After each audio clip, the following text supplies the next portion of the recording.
The night before the war began, Elara Voss vanished. Chaol Ashgrave, Alpha King of the Northlands Pax, stood in the doorway of their bedchamber and stared at the empty bed, as if staring hard enough could bring her back. Her healer's cloak lay torn on the floor, one strip of pale cloth caught on the window latch. There was no scent trail leading away from it, no sign of struggle, no note. It was as though the night itself had swallowed her whole. She had been carrying his child, 5 months along, his heir. Chaol's guards searched every corridor of the fortress, every cellar, every rooftop. They found nothing. His trackers ran the borders of the territory until their paws bled, and still there was nothing. It was not natural for a scent to disappear so completely, and that frightened Chaol more than anything else. Someone had planned this. Someone had covered their tracks with care. But there was no time to grieve or even to think clearly, because at dawn, the horns of war would sound. The Shadowfang coalition had gathered its armies at the eastern border, and every pack in the Northlands was counting on Chaol to lead them. If he did not march, thousands would die.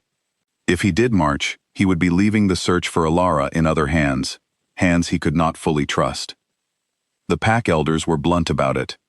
"Grieve later," said old Rurik, the eldest of the council.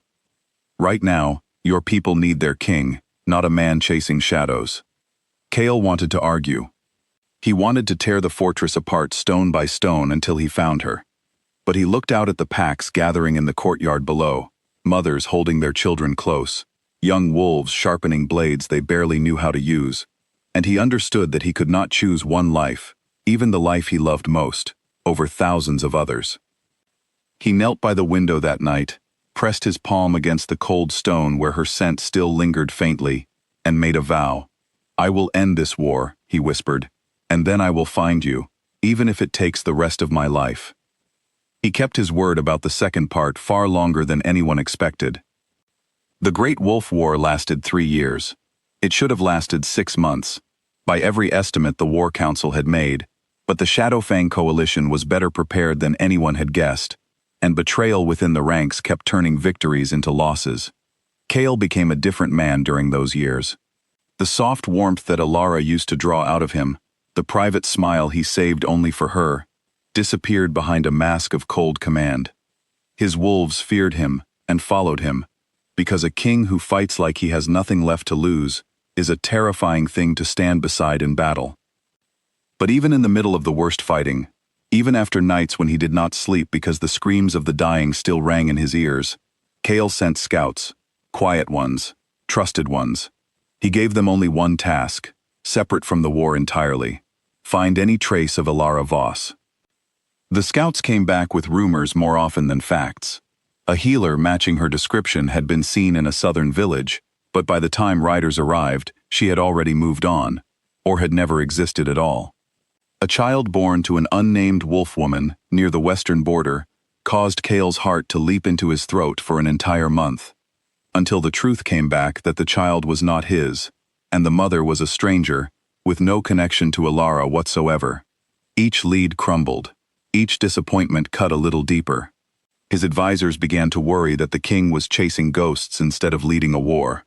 "She is most likely dead," Rurik said to him one evening, gently but firmly, as they stood over a map covered in markers for battles fought and battles yet to come. "You must think of the bloodline, Chaol. The packs need an heir.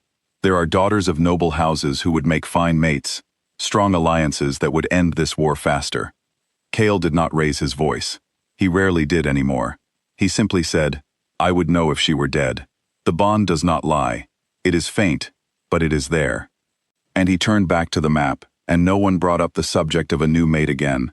Not directly, not for a long time. He was not entirely wrong to trust the bond. Deep in his chest, beneath the armor, and the exhaustion, and the endless calculations of war, there remained a thin, steady thread, like a single string on an instrument that had otherwise gone silent. It never grew louder. It never told him where she was, but it never broke either, and Chaol held on to that thread the way a drowning man holds on to driftwood. What Chaol did not know, what he could not have known, was the truth of what had happened that night. Elara had not run away. She had been taken. A faction within Chaol's own court, led by a nobleman named Corwin, who had long resented the idea of a healer with no pack lineage sitting beside the throne, feared what a half-blood heir would mean for the succession. Corwin believed that Alara's child would weaken the purity of the bloodline in the eyes of the older packs, and that this weakness would be used against Chaol by enemies both foreign and domestic. So Corwin arranged for Alara to be taken quietly, drugged just enough to mask her scent, and moved far from the fortress before anyone noticed she was gone. He had planned to keep her hidden until the child was born, and then decide what to do from there. But Alara was not a woman who waited quietly for others to decide her fate. Even pregnant, even weakened by whatever herbs had been used to dull her senses, she found her chance during a transfer between hiding places when her captors grew careless on the road. She ran into the forest at night, alone, with nothing but the clothes on her back and the child growing inside her. She did not go home. That was the hardest decision of her life, but she made it with a clear head. If Corwin's faction had reached this deep into the palace to take her once, they could do it again, and next time they might not be so careless. She did not know who else in the court could be trusted. She did not know if Chaol himself might be forced into political decisions that would put their child in danger the moment the war ended, and the bloodline became a matter of public negotiation. So she ran south, far from wolf territory, into the human cities where scent trails grew confused among thousands of strangers, and she built a life under a name that was not her own. She gave birth alone, in a small rented room above a bakery, with only a human midwife for company. She named the boy Aiden, after no one, because she wanted him to belong to himself before he belonged to any legacy. She worked as a healer under her new name, quietly, carefully, watching Aiden grow with Chaol's same golden eyes and the same stubborn tilt to his chin, and every single day she thought about going back. But fear is a patient thing. It settles into a person and convinces them that staying hidden is safer than the risk of being wrong. Years passed. She heard news of the war, filtered and delayed through human channels, and she heard, eventually, that the Alpha King had won, that the Northlands were united under his rule. She should have felt relief.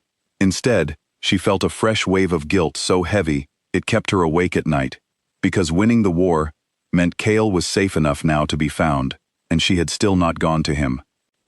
The war ended in the 4th year, with Chaol standing victorious over a battlefield that had cost him more than any of his people would ever fully know. He was crowned undisputed Alpha King of the unified Northlands packs, and the crowd that gathered to celebrate his victory stretched further than the eye could see. He should have felt triumphant. He felt hollow. That night, alone in the fortress that was now larger and grander than ever, surrounded by advisors eager to discuss marriage alliances now that peace had come, Chaol made a decision that shocked his entire court.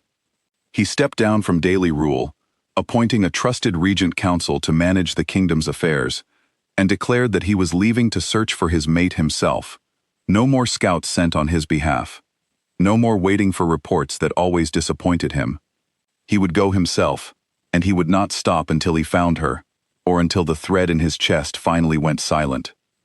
Rurik tried to stop him one last time. "The war is over, Chaol. You have won. You have a kingdom now. Is this truly worth risking it for a woman who may not even want to be found?" Chaol looked at the old wolf with something close to pity. "You never understood," he said quietly. "The kingdom was never the thing I fought for. She was." He traveled for 2 more years. He crossed into human cities he had never set foot in during peacetime, learned their customs, learned to blend in enough not to draw unwanted attention, and asked quiet questions in quiet places about healers who had appeared in town a few years back with no family and no history. Most leads went nowhere. Some nearly got him killed when rogue wolves outside his territory recognized the Alpha King traveling without an army and saw an opportunity. He did not care.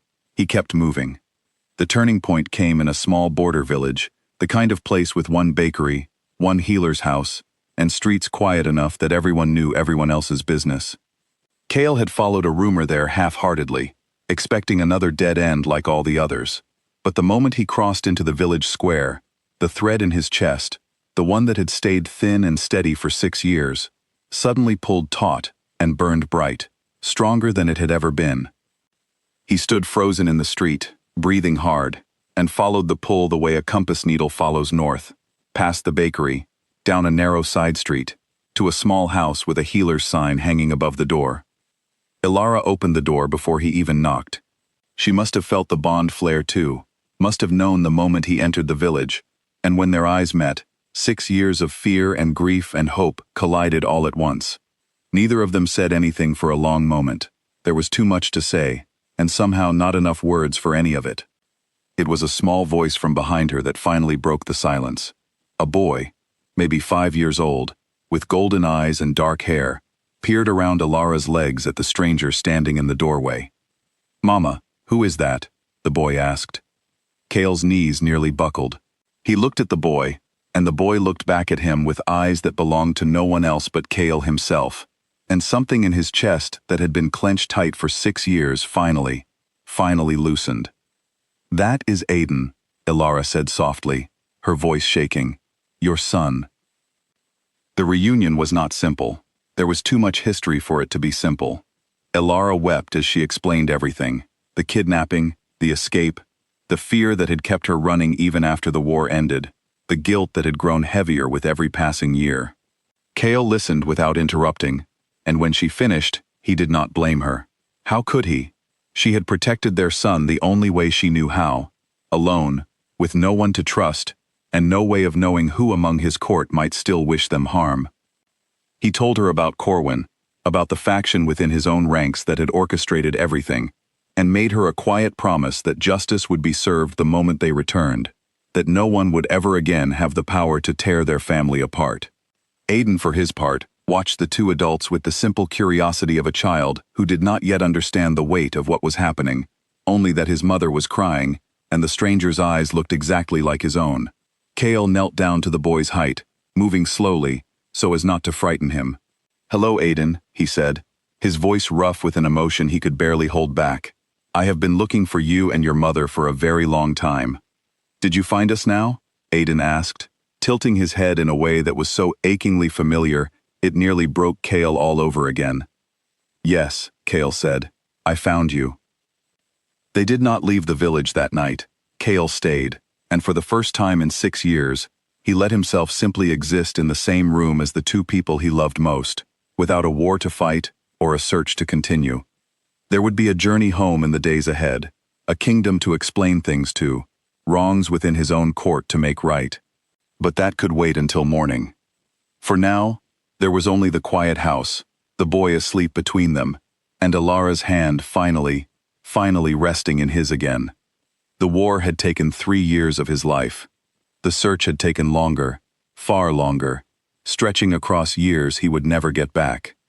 But as Cale sat in the dim light of that small home, watching his son breathe steadily in his sleep, he understood that every year of searching had been worth it, every single one, because in the end, he had not lost the family he fought for. He had simply been waiting to find them,